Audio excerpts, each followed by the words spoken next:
Hello students, welcome back to my channel this side Siddhi. And आज मैं आप लोगों को बताने वाली हूँ, अगर आप लोग जेएनयू से अपने एग्ज़ाम की तैयारी कर रहे हैं एंट्रेंस की, तो आज मैं आपको बताने वाली हूँ कि आपको किस तरीके से अपनी स्टडी करनी चाहिए ताकि आप लोग अपने एंट्रेंस एग्ज़ाम को क्लियर कर लें ना। उसके साथ साथ मैं आपको आपके एग्ज़ाम डेट्स भी बताने वाली हूँ और आपको अपने एंट्रेंस एग्ज़ाम के लिए कौन सी बेस्ट बुक होंगी जो आपको अपने एग्ज़ाम के लिए पढ़नी चाहिए।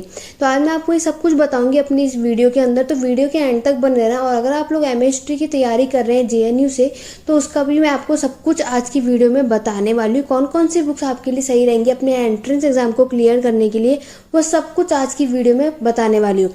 स्टूडेंट, अगर वीडियो पसंद आए तो लाइक ज़रूर कीजिएगा। तो चलिए अपनी आज की क्लास को स्टार्ट करते हैं। तो स्टूडेंट, सबसे पहले मैं आप लोगों को आपका एग्ज़ाम की डेट बताना चाहूँगी, क्योंकि आप लोग जानते हैं आप लोगों का जो जेएनयू का जो अभी एग्ज़ाम होने वाला है एमए हिस्ट्री का, याद रखना अगर आप लोग जेएनयू से एमए हिस्ट्री के लिए एंट्रेंस एग्ज़ाम की तैयारी कर रहे हैं तो आप लोगों का एग्ज़ाम की डेट आप लोगों को पता होगा कि आप लोगों की एग्ज़ाम डेट कब है, सितंबर में है। तो 20 से लेकर के 23 तारीख तक के ये 4 डेट मिली है आप लोगों को जब आपके ये एंट्रेंस एग्ज़ाम होंगे, इनमें से कभी भी, ठीक है ना। उसका रिजल्ट जो आएगा वो कब आएगा स्टूडेंट, अक्टूबर में आएगा। तो ये तो थी आप लोगों की कि अगर आपकी जो एमए हिस्ट्री की है वो आपका एग्ज़ाम कब होगा, सितंबर में होगा, 20 सितंबर, 21 सितंबर, 22 एंड 23 सितंबर को। क्लियर हो गया। तो ना उसका रिजल्ट आप लोगों को अक्टूबर में देखने को मिलेगा।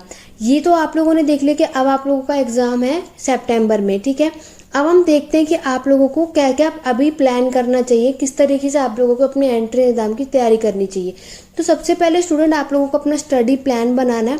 तो आप लोगों को क्या करना है, सबसे पहले क्या करना है, अपने एग्जाम के पैटर्न को चेक करना है, सिलेबस चेक करना है कि एमए हिस्ट्री के अंदर के आपका क्या एग्जाम पैटर्न है, क्या सिलेबस है, तब आप जाके अपनी स्टडी को स्टार्ट करना। दूसरा, आप लोगों को क्या करना है, जैसे आपने सिलेबस चेक करा अपने एंट्रेंस एग्जाम में जितने भी एग्जाम पैटर्न सब कुछ जब चेक कर लेंगे, तब आपको टाइम टेबल बनाना है, टाइम मैनेजमेंट बनाना है कि किस सब्जेक्ट को आपको कितना समय देना है। यहाँ तक क्लियर होगी बातें। आगे देखेंगे। अब आपको पता है कि आप लोगों के एंट्रेंस एग्जाम में बहुत सारे चेंजेस आ गए हैं। जैसे कि आप लोगों को पता है कि पहले आप लोगों का जो एग्जाम होता था वो सब्जेक्टिव टाइप होता था, लेकिन इस बार स्टूडेंट आप लोगों को ऑब्जेक्टिव टाइप क्वेश्चंस होंगे। इस बार आप लोगों से एमसीक्यूज पूछे जाएंगे। आप लोगों का जो एग्जाम होगा स्टूडेंट वो ऑनलाइन मोड होगा और साथ ही साथ नेगेटिव मार्किंग भी है। तो आप लोग अपना ये बात याद रखना कि आप जिस भी क्वेश्चन का आंसर देंगे, अगर आप श्योरिटी नहीं है तो उस पर बिल्कुल भी मत टिक लगाना, क्योंकि यहाँ पे नेगेटिव मार्किंग भी जाएगी। यहाँ तक बातें क्लियर हो गई ना। नेक्स्ट बात ये है कि जैसे कि आप लोगों को पता चल गया कि आप लोगों का एग्जाम सितंबर में, क्लियर हो गया। एग्जाम पैटर्न आप लोगों को चेक करने के बाद जब आपने सिलेबस चेक कर लिया, आप लोगों को पता है एमए हिस्ट्री में आप लोगों के एंशिएंट, मेडिएवल, मॉडर्न, ये सारी जितनी भी हिस्ट्री है ये सब कुछ आप लोगों के एग्जाम में इन्हीं से बेस्ड क्वेश्चन आएंगे। तो कम से कम आपको 12th बेस्ड और कम से कम अंडर ग्रेजुएट बेस्ड, ठीक है, अंडर ग्रेजुएट बेस तक की पूरी हिस्ट्री के टॉपिक्स आप लोगों को क्लियर होना चाहिए, ताकि आप लोगों को तभी आप एग्ज़ाम को क्रैक कर पाएंगे। तो एंशिएंट, मेडिएवल, मॉडर्न, ये सारी की सारी हिस्ट्री और भी हैं, इन सबको आप लोगों को क्या करना है, बिल्कुल आप लोगों को ग्रेजुएशन तक के बेस तक के टॉपिक को अच्छे से क्लियर कर लेना है, क्योंकि यहीं से आप लोगों से एमसीक्यू पूछे जाएंगे। याद रखना इस बार आप लोगों को ऑब्जेक्टिव टाइप क्वेश्चन है, सब्जेक्टिव नहीं है, थोड़ा इजी हो गया, लेकिन आप लोगों को अपनी तरफ से बेस्ट भी देना है। तो आपको पढ़ाई तो बहुत अच्छे से करनी पड़ेगी। यहाँ तक बात क्लियर हो गई। तो स्टूडेंट, अब आप लोगों ने क्या कर लिया, अब मैं आपको देखो प्रीवियस ईयर क्वेश्चन चेकआउट करने को इस बार जेएनयू का तो नहीं बोलूँगी, क्योंकि जेएनयू में जो आपके प्रीवियस ईयर क्वेश्चन थे वो सब्जेक्टिव टाइप थे। इस बार मैं आपको बोलूँगी प्रीवियस ईयर क्वेश्चन अगर आपको चेक करना है तो आप लोग एक काम कर सकते हैं, आप लोग डीयू का, बीएचयू का, ठीक है, ये सारे एग्जाम आप लोगों को ज़रूर चेक करना है। इनके प्रीवियस ईयर चेक करो और देखो कि किस तरीके से एमएसटी के क्वेश्चन पूछ जाते हैं, और यहाँ से अपनी तैयारियां करना शुरू करो। अगर आप लोगों ने इनके भी क्वेश्चन सॉल्व करने, क्योंकि आप लोग जाते हैं जो दिल्ली यूनिवर्सिटी के एंट्रेंस एग्जाम होते हैं वो भी आसान नहीं होते हैं, थोड़े से टिपिकल क्वेश्चन आते हैं। लेकिन अगर आप लोगों ने तैयारियाँ अच्छी की होंगी, अगर आप उस प्रीवियस क्वेश्चन आंसर को अच्छे से सॉल्व कर पा रहे होंगे, तो इट मीन्स आपकी तैयारी अच्छी हो जाएगी, तो आप लोग अपने जेएनयू का एग्जाम भी क्लियर कर पाएंगे। क्लियर हो गया।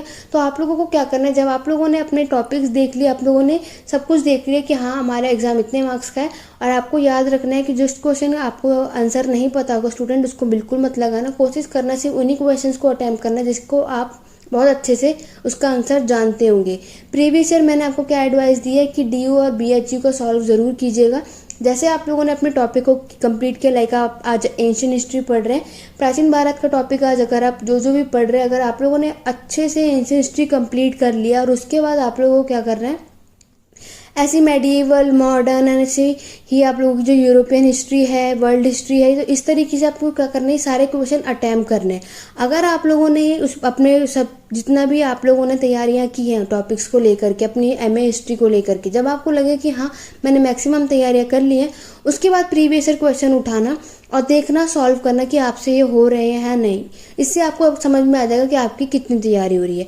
नाउ स्टूडेंट, जो आपने नोट्स बनाए होंगे, जो आपने जिस भी टॉपिक से हिस्ट्री से नोट्स बनाए होंगे अपने एग्जाम की तैयारी करने के समय पर, आप लोगों को क्या करना है, इसको रिवाइज करना है। हर हफ्ते आप लोग कम से कम संडे में पूरे 1 वीक में आपने जितने भी टॉपिक्स को तैयार किया ना, उसको बहुत अच्छे तरीके से पढ़ना। पूरे 1 हफ्ते में संडे को आप लोगों को पूरे जो आपने 1 वीक के अंदर जितने भी टॉपिक को क्लियर किया है, नोट्स बनाए, उसको आपको ज़रूर रिवाइज करना है। खास तौर से स्टूडेंट, जैसे आप लोगों को सितंबर में आएगा 21 को, जैसे आप लोगों का एग्ज़ाम है, तो आपको कम से कम 15 सितंबर से, ठीक है, 15 सितंबर से आप लोगों को रिवीजन करनी शुरू कर देनी है।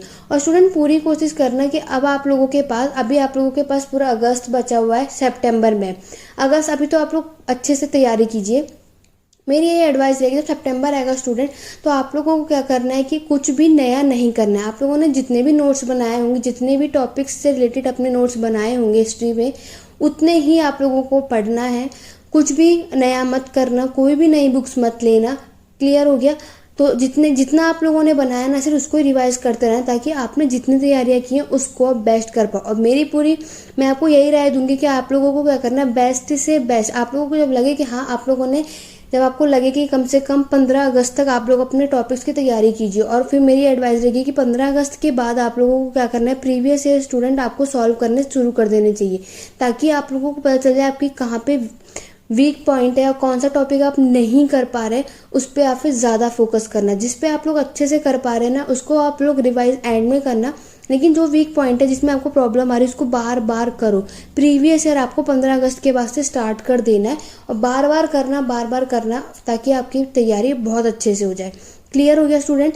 उसके बाद मैंने आपको क्या बताया कि आप लोगों को टाइम मैनेजमेंट भी बनाना बहुत ज़्यादा ज़रूरी है। जब आप नोट्स बना रहे हैं तो, या जब आप पढ़ाई कर रहे हैं डेली, तो आप लोगों से स्टूडेंट 3 से 4 घंटे से ज़्यादा एक सब्जेक्ट को मत देना। एक सब्जेक्ट को अगर आप लोग कर रहे हैं, लाइक आप एंशियंट हिस्ट्री का कोई भी टॉपिक कर रहे हैं, तो आप लोगों को उसको 2 से 3 घंटे या 3 से मैक्सिमम 4 घंटे ही दे दें। उसके बाद अपने मेडिएवल या मॉडर्न पे शिफ्ट हो जाना, ताकि ऐसे आप लोगों के सारे टॉपिक्स भी क्लियर हो जाए। वरना आप एक ही दिन में सिर्फ एंशियंट ही करेंगे तो बाकी सब्जेक्ट आपके रह जाएंगे। तो सबको आप लोगों को टाइम मैनेजमेंट बनाएंगे, तभी जाके आप लोगों के एग्ज़ाम की तैयारी अच्छी हो पाएगी। यहाँ तक बातें क्लियर हो गई। अब मैंने आपको बता दिया कि नोट्स आपको बनाना है, तो स्टूडेंट सिर्फ नोट्स जो आप लोग बनाएंगे जो आप लोगों ने देखा, तो नोट्स जब आप बनाएं तो लास्ट टाइम पे यही नोट्स आपके बहुत ज़्यादा काम आने वाले। अगर आपने बहुत अच्छे से नोट्स अभी बनाने शुरू कर दिए और अपने बना के रखे, तो यही नोट्स आपके एग्जाम के टाइम में काम आने वाले सितंबर में। क्यों? क्योंकि तब आप लोगों को अपने टॉपिक्स कहीं से भी ढूंढने की ज़रूरत नहीं पड़ेगी। जितना आप लोगों ने नोट्स बनाए, सिर्फ उसको पढ़ना है अपने एग्जाम में, वही आपके बहुत ज़्यादा काम आने वाला है। क्लियर हो गया? नाउ अब मैं आपको बताने वाली हूँ कि आपको कौन कौन सी बुक खरीदनी चाहिए अपने एग्जाम के लिए। तो स्टूडेंट, सबसे पहले आपको क्या करना है, अगर आप लोगों को केमिस्ट्री क्रैक करना है तो, और उसके एंट्रेंस एग्जाम के लिए बुक जो है वो यहाँ पे मैंने 4 बुक बताई हैं। पहली बुक जो है revolution and counter revolution in ancient India के लिए, ये बुक खरीद सकते हैं आप लोग। JNU MA history entrance exam, ये R गुप्ता की ये बुक भी खरीद सकते हैं। मॉडर्न इंडिया के लिए सुमित सरकार की बुक खरीद सकते हैं। और हिस्ट्री ऑफ द वर्ल्ड के लिए अर्जुन देव, ये बेस्ट बुक्स हैं, आप इसको बाय कर सकते हैं अपने एंट्रेंस एग्जाम के लिए। ठीक है, और यही थी आज की मोस्ट इंपॉर्टेंट चीज़ें जो मैंने आपको बताना था। तो आज की क्लास में इतना ही। आशा करती हूँ आप लोगों को आज की वीडियो पसंद आई होगी, और जितना भी ट्रिक्स मैंने आपको बताया ना स्टूडेंट, इसको अच्छे से फॉलो ज़रूर करना। तो सबसे पहले आप लोगों को अपने नोट्स अच्छे से तैयार करना। और मैंने जो बोला कि प्रीवियस ईयर आप लोगों को दिल्ली यूनिवर्सिटी का और BHU का सॉल्व ज़रूर करना, उससे आप लोगों को बहुत हेल्प मिलेगी अपनी JNU को एंट्रेंस एग्जाम क्लियर करने के लिए।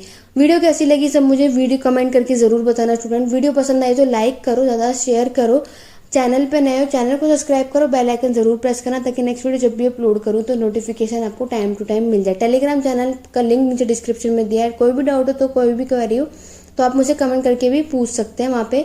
टेलीग्राम चैनल पर भी। अगर आप लोग चाहते हैं कि और भी ऐसी कुछ वीडियोस लेकर आऊँ या एमसीक्यूज़ के क्वेश्चंस लेकर आऊँ आप लोगों, तो ज़्यादा कमेंट करो, लाइक करो और मुझे कमेंट करके बताना कि हाँ आप लोग चाहते हैं कि मैं ऐसे एमसीक्यूज़ लेकर आऊँ आपके लिए, जो आपके लिए एग्जाम के लिए, एंट्रेंस एग्जाम के लिए बहुत ज़्यादा हेल्पफुल रहेगी।